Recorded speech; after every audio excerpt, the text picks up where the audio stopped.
This is Brian from the soon-to-be champion Skybusters, and you are listening to Josh and Gar on the Hidden Oaks Overdose Football Fix on Spotify. It is November 1st, 2022. It is a beautiful Tuesday night, 8 p.m. sharp, and I can't believe it's fucking November already, Josh. Before we know, we're going to be gobbling together. Hello, everybody, and welcome to the Hidden Oaks Overdose Football Fix podcast. I am one of your lovely hostesses, the Garlic Johnson. We are joined, as almost always, by our other lovely hostess, the Joshua Mitchell. Josh, say hi to the folks out there. Hi, folks. It's awfully nice of you, Josh. Don't forget about our lovely Discord. We can chat a live long day. We got Walters right in there right now, popping off, and Jalen listening live for what I believe might be the first time ever. Who knows? But we appreciate them in the Discord. You can also leave us voicemails. The segment start times are down in the description below if you're listening not live. And thank you at Levi Oki Illustration for all the beautiful art that people can see. Josh, how we darn? How are you, guy? You know, I'm doing pretty good. You had, obviously, since our last pod, you have had Asher's birthday party. Then you competed, not won, but competed in the old Beer Olympics 2.0. And then we've had some other crazy stuff pop off. But, you know, how was Saturday for you, pal? It was long. It was a busy day. It was, no one cares about COD servers, but You're wrong. It was good. Saturday was long. Had to get up early. For the podcast, obviously, then took the dogs off to boarding, and then went and picked them up, and then went to Al's party, or Dave's party at Al's. Obviously, like you said, we competed. Still not sure how the scoring system worked out with everything. I do know that Team 1 tried cheating by counting extra cups in one of the games, which was for negative points, or not negative points, which was for positive points. And so we had to, dock some points there. Should have been more for the attempt to cheat. But I also don't know what the last game was, because I was not it was beer pong, but it was like a condensed version of beer pong. And yeah. Yeah, we were waiting for a super long time on Glick and Lictus to get back into the garage. They did not, and so eventually we decided, because we were tied after the team beer pong, so we went with the Williams brothers, Ben versus Al, head to head, and they did like castle style, so it was like 3 cups on the bottom and then 1 cup stacked on top of that, so it was 3 in 1 type deal, and you had to make the top cup first, and Al just absolutely mopped the floor with Ben. Wasn't even close. I'm not sure Ben made a cup by the time Al was done. Yeah, I left before then. So Asher showed up late, and he was a little hammered. Had to get him home. He did make a little appearance. I did see he was working heavy on the bottle there over in the corner. But yeah, team. I think our team was in the end was our team name was Team Yalix, like Yallerhorn, GJ. I mean, if I can go on one more little rant here, because I was gonna leave a voicemail for Al's show, but I never did. Jay Frank was an absolute liability to our team. He's never going to hear this. That's fine. We could have won that if they went to sat me during Slap Cup. If I would have played Slap Cup and Jay would have sat, we probably would have won straight up there. We went to have gone to overtime, and there was something else. Jay couldn't bounce a fucking quarter to save his life. Literally never got it once after like 20 minutes of trying. So, Flip cup. Jay Frank was a bit of a liability, but we still the superior team still won, Josh, despite your best effort. So. We'll see. Yeah, Garlic was not drinking. I was hammered. All right. So yeah, I think we both had a good weekend, and then we'll get into some of the stuff that's happened since the weekend later. But you ready for Gar's Grinder, Josh? Yeah. All right, let's get right into it.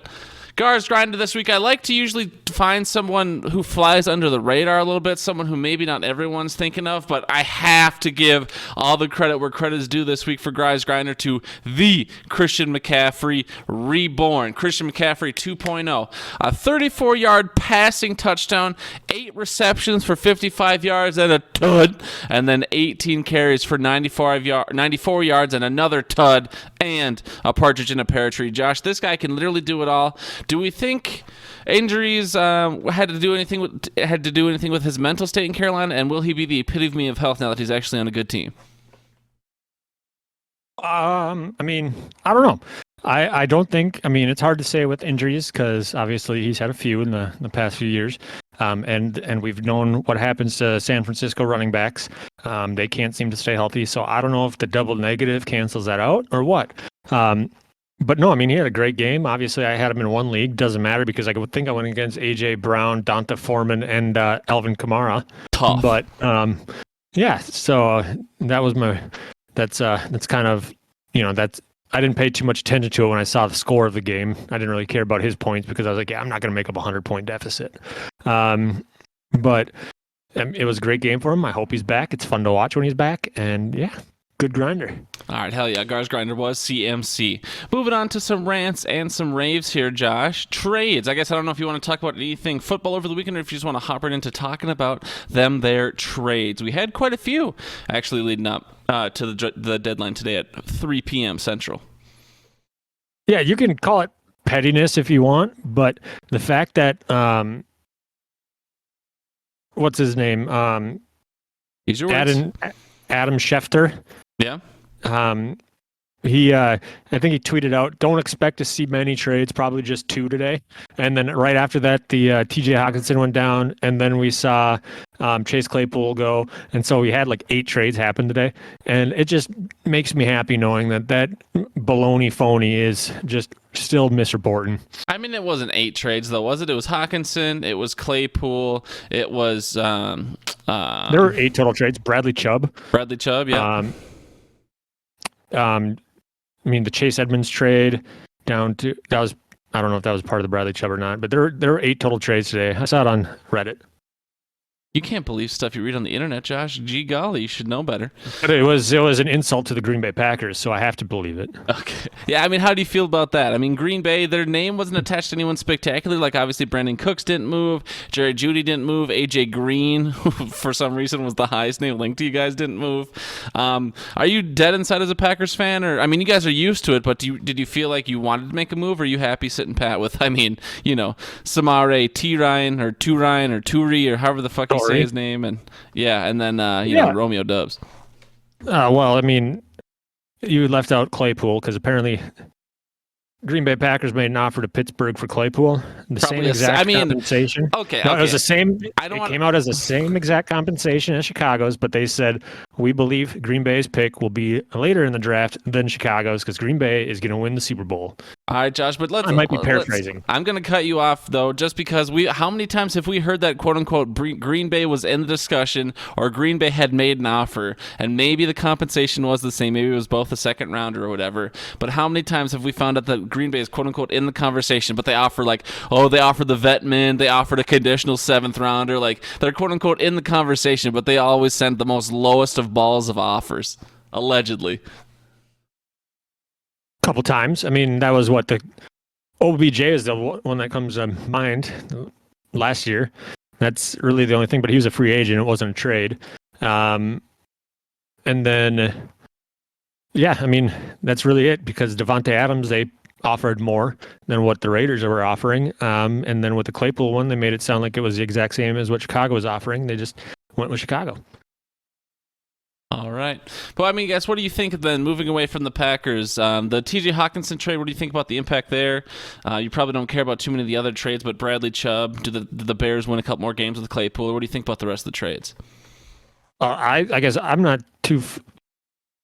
I guess I'd have question marks on the Claypool trade for the Bears. Obviously, he's better than what they have at receiver, so he should be able to contribute, but he also has the whole... he's only a third-year receiver. So why are they so quick to move on from him? He stinks. Yeah. So I mean, if that's the case, then why get excited over it? The TJ Hawkinson thing. That was a solid trade. I do think that it, like I mentioned in the Discord, it gets kind of inflated because of the whole fantasy perspective. He's a top 6 tight end in fantasy. But we don't. That's not all that goes into it. I mean, there's running backs and quarterbacks out there that are top 5, top 10, but they're not worth anything in the grand scheme of things. Blake Bortles was a top 10 quarterback one year, and it was just garbage time points. Baker Mayfield, number 1 overall quarterback. Yeah, sure. But I do think it makes the team better with Irv Smith going down. As far as comparisons, maybe less drops coming. But Kirk Cousins, I think I saw it was ranked 30th in pass attempts to the tight end and 32nd in pass yards downfield to tight ends. So who knows if that changes? I don't know why they changed the scheme halfway through when they're 6-1, but We'll find out. We're just talking about like in Jesus Christ, I'm stuttering a lot today. In Kirk Cousins' tenure here, he's had Kyle Rudolph, Chris Herndon for one game, Tyler Conklin or whoever. I mean, when Jordan Reed and Kirk Cousins were on the field together, Jordan Reed was getting peppered, dude. Yeah, it's fair. But since then, Kirk's been, eating that pizza ranch, getting the greasy things. So actually, no, we know he dabs the grease off with a napkin. Gotta watch his figure. Conklin was a good receiving tight end. Thank you, Walter. Still is for the Jets. Yeah, debatable. But we'll see. It'll be funny. It'll be fun to watch, I guess, for Minnesota fans. It'll be funny to watch for Packers fans. When they trot out Samaje Toure and Romeo Doubs for 2,000-yard seasons apiece. It's inevitable, Garlic. I don't know if you noticed, but Green Bay put up the most yards against the Buffalo Bills defense this year than any other team so far. And that's coming off a bye, and that's the number one defense apparently. They scored 17, which was 5 points over expectation. They held them to 27, so technically it's a win because they were 10.5-point underdogs. So come on, Paffel, get to it. Do you have anything else for the rant and rave? Do you want to talk about how much the Packers stink, or you want to move on? No, Packers don't stink. Easily the best 3-4 team in the NFL. Aren't they 3-5? Yeah, one of those losses doesn't count. Okay. All right, we will move on to the weekly recap. Josh, I was giving you a little fluff. I was giving you a little fluff job. I was a fluffer pre-show, but why don't you go ahead and tell the people about how salty your grain of salt really is? I have to open it still. You go first. Oh my God! All right, my grain of salt. I continue to absolutely stink. I don't need to say the same thing every week, but I'm a yo-yo player, and this is not my year. I'm a down yo this year. I was 3-5 head-to-head last week. Overall, just straight up head-to-head, I am 30-34 this year in my 8 leagues. So that's I'm batting 4-6-9. And then if I'm playing every league, or if I'm playing every team in every league every week using the intellectual property of Josh Allen Bunker Incorporated, I am 325-404, so batting 44-6 down there. That's absolutely disgusting. I only have one team that's in the positive percentage here. That's my BSB team, and I'm batting 693 out there. 61 wins, 27 losses if I were to play every team every week, and that's just absolutely brutal, Josh. This is not my year. My Deflate These Balls league finally went negative. I'm 43-45 there. And then what's my other dynasty league? Oh no, my other dynasty league is the Hood League that I'm not counting. So just absolute trash up and down. My entire fantasy season is depressing. I don't know why people still listen. Well, I'll tell you why. It's because I'm also a part of this podcast, and I went 5-1 last week, bringing my overall leagues to 34-14, which is just shy of 71% win percentage. My intellectual property, Josh Allen Bunker Inc. is currently sitting at 267 and 173 for a 60.68 win percent. I am in the Hidden Oaks Dynasty. I'm winning 78% of the games. In Victoria's Secret, I would be 59-29 against everybody. I'm positive in everyone except for Deflate These Balls, but I do have a winning record in that league, so I will take it. Things are looking okay for me right now, and I can't wait for the inevitable fall apart in week 13 and 14. Love it. And this is obviously a very random aside, but this is why I think reading the intellectual property of Josh Allen Bunker Incorporated, I think that's why I fucking called your dad Alan on Saturday. I was just like, really? Alan's always associated to you in my head, and I don't know, but yeah, just Alan was in my mind, and then I think that's why I called your dad Alan. So that was a bit of a chuckler on Saturday. Anything else to say about your fantasy season, Josh? You feel? Obviously you've talked about it. You're doing pretty good overall. But how do you feel? Do you feel as good as you're doing? So I remember a couple weeks ago I was saying my team is an absolute sham in the redraft league for Hidden Oaks. Yep. Just because I was eking out wins by half point against the second lowest scoring team in the league. Yep. And now that James Robinson's out of the picture and Ramondre Stevenson seems to have taken the lead back role in as far as checkdowns go in a PPR league. I'm sitting okay with that league. I'm not too upset. Plus, I've got Justin Fields, who I don't know if you noticed, but I put him in against you, and I know you just love to rip Justin Fields after how much I was touting him last year, but he turned it on last week, and I think that they're going to start utilizing him a little bit more like Jalen Hurts. And so I don't know if I'm going to drop him. I might just leave him in the starting role and get Justin Herbert, some rest for the playoffs. I mean, to be fair, Josh, you drafted him in the draft way sooner than he needed to last year, and he was on your team for like 5 weeks in a row. You named your team Field of Dreams, or whatever it was, Field Goals, or it has something to do like something like Lambeau that. Field. That was what it was, Lambeau Field, and I think you just kept him on your team because you didn't want to change your name, and you eventually dropped him, and I think you started winning a game or two. But how would you do in the redraft league last year, Josh? Really good? Well, if you're not first, you're last, and it's okay. So you and I tied. It's one of those things. So yeah, we tied for last place along with 13 other folk. I mean, it'd be 11 other folk, but yeah. Yeah, okay. Would it be? Yeah, if it's you and me, and then 11 others, that'd be 13 No, total. because we're all a bunch of losers. Well, everyone but Brian. And the 2 people that left are losers. Okay. Well, those are our grains of salt. I'm doing absolutely garbage. And deflate these balls. I won. I think I won with the 3rd lowest score or whatever it was, or maybe that was the BSB league. I don't remember. They're all crossing streams at this point, but it doesn't matter. I fucking stink at fantasy. You shouldn't listen to me. I was getting in my car to drive up to make sure you didn't shoot yourself when Big Kick Mick missed that field goal, and I saw you were down by like 1.5. And I knew that the game started. Amari Cooper, like one of the first plays of the game. I'm like down by 7 or whatever it was. I was like, all right, Coop and Big Kick Mick, I should be able to make up this deficit. And then he throws a pick, so he's -2. And then Mick misses a field goal, so it's like, I'm down 3 points already. Ugh. And then he missed another extra point. That was a rough night. We got it done. Holy shit. Literally a 3rd down bomb to Cooper saved your game. And I'm just sitting there. I was like, oh, thank goodness for that, because I did not want to have to drive an hour and a half or however long it takes to get out there. 3.5. Well, for you, probably 2.5. Yeah, I didn't want to have to drive that far out there. Just do a wellness check. All right, we'll move on to the FanDuel grain of salt here so we can keep her moving. FanDuel top 3 this week in terms of fantasy points. Alvin Kamara absolutely walked all over the Las Vegas Raiders. 3 touchdowns on his way to 38.3 fantasy points. A.J. Brown, 36.6 fantasy points. And CMC, the passing, the catching, the rushing, 36.26. Then we've got the top 3 values. Tony Pollard. Josh, I know you called him out, but then 10 people had him in their lineups because, it's a backup running back in the starting role. Anyways, he was a 5.3 times value. Love to see a lot of people run up their scores this week. Deonta Foreman, he was a 5.x times value with Chuba Hubbard being out, and then Alvin Kamara yet again makes this top 3 with a 4.9 times value. Top 3 weekly totals. Lolo loves football at 185.5, and Walters had asked me if that's a record. That is not a record. Derek did higher than that last year. Elena Happy Camper 162.7. So we've got 2 women in the top 2 roles this week, and then Mehoff Jack again making an appearance in the top 3 with 160.24. You go into the top 3 of the leaderboard. It looks nothing like it did early on. We've got Jack up top as the only player to have cracked 1,000 so far.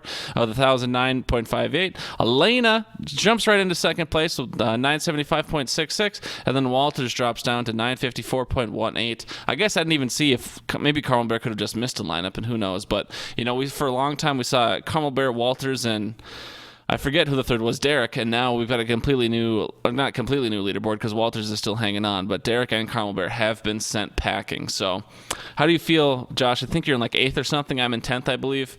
And a couple people have missed matchups here and there, so it won't be a complete leaderboard until probably week 12, week 13, as people catch up and have all 10 of their scores. But how are you feeling? Well, feeling optimistic that that I'm going to hit gold every once in a while. I mean, it doesn't help that 195 and 160 happens every week. I'm staying consistent around that 120, 130, 140 range after a few duds. So if I can stay consistent in there and maybe sabotage a few points by calling Mr. Duel himself and having him change some scores, I'd be okay. Mr. Duel. Okay.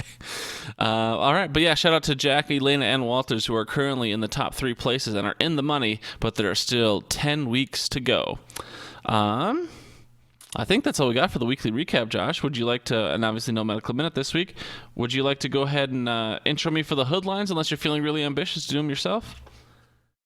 No, I'm going to let you handle it, because reading is one of those things that I don't like doing and can't do because words is diff. Right. But yeah, we'll transition right into the Hoodlines, brought to us by Skybusters. For those of you that don't know, Skybusters is the product that breaks the sky. Pew pew pew. Hoodlines.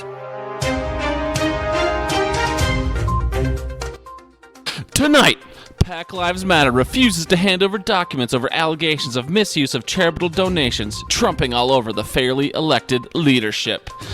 Bradley finds himself with a scrunchy face after Big Tony runs his dick all over Brad in a crushing defeat. What'll they do about it? 4 failures of men who struggled to 69 decide to 6 and 10 instead. Jefferson and Taylor seen hanging with Mr. Cooper, caught with their junk all tied at the bottom of a hot chub. Jesus Christ, that was a mouthful. And our main story tonight, it's always the quiet ones you have to watch out for. Your friendly neighborhood CPA emasculates fellow league males in under-the-table deal that gained many points for his firm. All that and more, right now.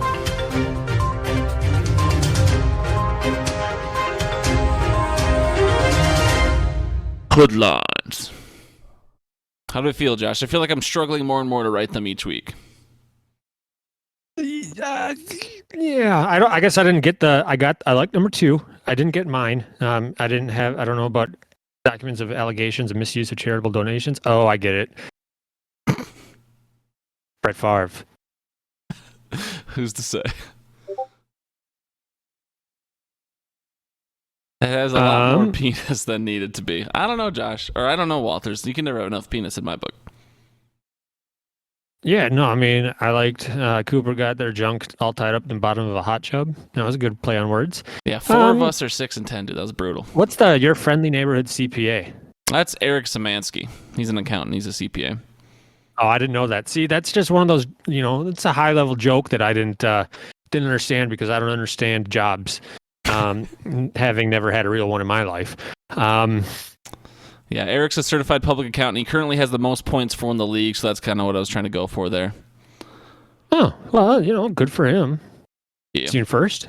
He is in second. Derek has one more win than him. Oh. Don't we rip his team? We rip. Walters, if you're not getting ripped, you're not even in the league. That'd be disappointing. One other note here for the Hoodlines, though, or at least for the Hood section. The side bet this week was tandem rushing. I'm getting back on top of the side bets. I had slacked for a couple weeks there, but tandem rushing was won by the Jesse Ray Morissette with his Derrick Henry and his Raheem Mostert. Derrick Henry, of course, put up 219. Watching highlights of Derrick Henry doesn't look fair because Derrick Henry towers over every single defensive person in the secondary. Even most linebackers these days, with how the game has gone to small and speedy, Derrick Henry looks absolutely giant when he's already in the second level rushing for the touchdown. But 219 yards out of Henry, and then Raheem Mostert puts up 64. So Jesse got a total of 283. I do believe Nikita was actually pretty close. She had, I'll just scroll to the right here. I think she had like 260, 270 she or something. She had 274. So I thought Jesse did end up winning with 219 out of Henry, but Nikita had both Aaron Jones and Tony Pollard, who put up 143 and 131. And then Josh, you had ETN with 156. So we had 4 people over 200, which I thought was crazy. Yeah, I was pretty happy with mine when I saw it because I was like, Aaron Jones isn't going to rush for over 100 yards against Buffalo. And then he did. So I was like, oh, wow, Nikita has a chance of winning. And I hadn't heard anything about Derrick Henry's day. And then I saw Derrick Henry 219, and I was just like, oh, sorry, Nikita. But yeah, some interesting stats here because I believe there's some people out there who enjoyed the stats. So Jesse, as a league member, he's the last active member to have won his second side bet. So now the only people who have won one side bet, I don't have it in front of me, but I'm pretty sure it's like Jordan and Robin. And they were only in the league for 1 year apiece, or maybe Jordan was in there for 2. But Jesse is the last currently active member who have won his second side bet with this week's win. And this is actually the first time Jesse has taken money out of the league since 2019. When he won the Week 5 side bet that year. So between the Week 5 side bet of 2019 and the Week 8 side bet of 2022, Jesse hasn't taken a penny out of this league, and we love him for it, to be honest. So big shout out to Jesse. And one other fun fact, I was just going through the stats here. In 2021, so last year's season, Jesse was literally the only league member to not get a single dollar back. So everyone had won a side bet or won the survey pot or won first, second, third, whatever the case is. Jesse was the only person to not get a dollar $1 back. And to answer go ahead, Josh. Oh, I was going to say, to answer your question, Walters, yes, we did have somebody in the league who managed to avoid winning a side bet all the way up until, I believe, this season. I won my first one, was it last year? Or maybe no, it was this year. I don't know if I've won 2 or 3, but yeah, I was the one at 0 for a long time. Yeah, because you're freaking out that because you're like, nobody wants to win this side bet because it was the biggest drop off of points, and then that happened. Yep. That was the one I won. Love it for me. All right, but those were the Hoodlines Latchers by the Skybusters. Shout out to Brian for busting them skies week in and week out. Josh, we don't have anything in the worthy waivers section, but we can just pull up our apps real quick or the website. Anyone you're peppering on the apps this week? I know you're out of both the guillotines. Unfortunately, I don't even say that to hate on you, but it just means you're paying less attention to players who aren't normally available. But looking at the trending players, I mean, Rondell Moore's probably owned, and Kenyon Drake was probably still a tie over. Isaiah Likely, is that someone you're targeting, even if it sounds like Mark Andrews is supposed to remain healthy, or do you think Isaiah Likely will not be, looked at by you? I probably won't look at him just because I'm okay with the tight ends that I have. Kyle Pitts is going to be, last week was now his new floor, so I think that's going to be a good thing. And then I have Taysom Hill, who, he's going to get his every once in a while. He didn't have that big of a week, but he did get a touchdown, so I'll take it. And then I'm trying to think of the other leagues. I have Mark Andrews in another league, but I think Isaiah Likely is definitely worth a gander because they did go to him often, so they might try to include him a little bit more nowadays, especially now that they don't have Rashad Bateman for a little bit. And when you just see Isaiah Likely, I was like, that's a weird wide receiver. And then I saw Likely, and I was like, he's a little dude. Because you see guys like Kelsey and you just see the big body tight ends, and then he just looks like a lanky wide receiver. All right, what about Brock Wright? I know you already kind of said you don't really need tight ends, but Brock Wright, was allegedly the backup for T.J. Hawkinson. Obviously, they didn't get a tight end back in the deal, so someone has to play starting tight end for the Lions. No, nobody's going to play. I think Jared Goff is. Oh, he might. All right, but so no one you're really interested in this week? No QBs you're streaming or defenses or, nothing like that? No, I've got Philly in almost every league, I think, except for like our dynasty ones. Wow, brag about it, dude. Yeah, I will. Thank you. All right. Other than that, maybe Caleb Huntley, if he's not owned. Most likely he is in most leagues. Ronnie Rivers got some touches last week. Who? And then whichever team goes up against Green Bay. If you want to get negative points, because they're going to go off. Right. All right. Well, those were the worthy waivers. Not a whole lot going on this week. And, we got KC and the Chargers were on a bye last week, which I know hit a lot of people, but they're back. And I couldn't even tell you who's on the bye this week. So I think the Giants and someone else, or there's probably, 4 teams, but I really have no idea. But, all right, moving on there, Josh. We've got, I guess even before I hit the outro, do we have obituaries? Cleveland and Dallas. Okay. So, yeah, there we go. But, I mean, this is the outro, I guess. Do we have obituaries? Are you going to try and throw something together? Do we even bother playing the sad music? Or otherwise I can just outro and then say peace out. But we didn't get any negative feedback from me just winging it last week. So, I'll give it a shot. I think Jay deserves a rightful obituary. All right, so I'll go ahead and let you do that. Before we do that, though, before we get into the obituaries, I do want to thank everyone for listening. Obviously, we love doing this, and we do it for ourselves as a hobby, but I never want to be afraid to show appreciation every now and again. So everyone who listens, we thank you so much. Again, we make it for ourselves, and we won't do it if we didn't have fun, but it's always nice to have a group of listeners that come along for the ride with us. So we appreciate everyone who listens week in and week out, or who can pop in here and there. Whatever you can do is good to us. Don't forget about the Discord if you'd like to keep chatting. Today we were popping off based on the trades and this and that.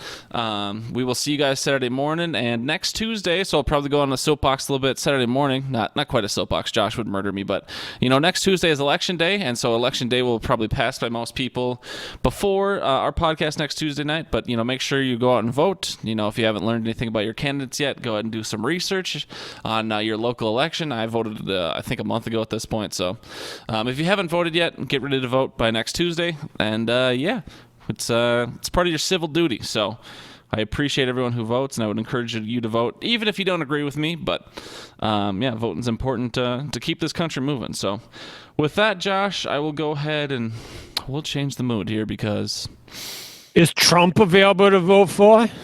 I mean, you can write him in if you like. Go ahead and hit your Go Packers real quick, and then we'll change the mood here. Go Packers.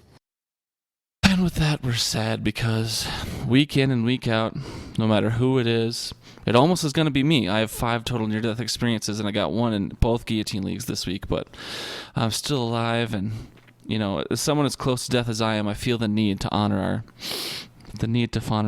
our fallen comrades, as they just keep dropping left and right, and it's not fair and it's not right that I'm still here and they're gone, but it's okay to be sad sometimes, Josh, and here's some sad music, and you can honor the fallen who have left us yet again.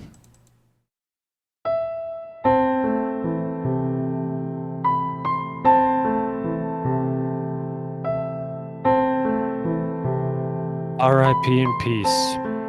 9/5/2022 to 10/31/2022. J. Tim Tebow's Marble Gargler, Frank. You were a tall guy. Some may say the Coon Rapids Bradley. Lanky, gangly, uncoordinated as all get out. Yet we loved you. We cherished your wit, your humor, your lack thereof, both of those above. We know that you'd had a difficult time managing your team with a child and a child on the way, yet you still shone through 7 weeks. It was the 8th that proved to be too difficult, as your fill of bit-o' honeys and almond joys set you over the edge, and you ran down the streets shouting, "Why? Why is there coconut and candy? Why?" At that point, a fed-up Hawaiian in a bolo t-shirt said, "Yo no soy español. Pew pew pew. R.I.P. in peace. J. Tim Tebow's Marble Gargler, Frank." R.I.P. in peace, 9/5/2022 to 10/31/2022. Tosh Tilo loves football, Verk. I honestly don't know too much about him. He's engaged to Larissa, or Lolo. He's an Indian, and I think he played adult soccer for a bit. He works for casinos, so he's known to cheat. They live in Pennsylvania, which is also known to cheat. So it's a surprise he got eliminated at this point in the season and didn't win it all twice somehow. He was playing with the house's money, as per usual for casinos, but it just so happened to be his own house's money.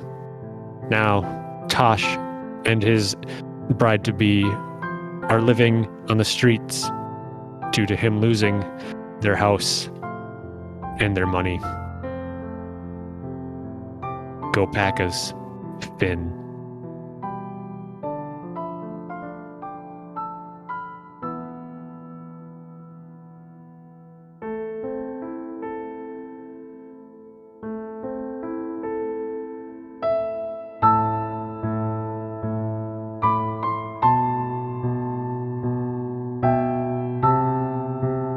Bye.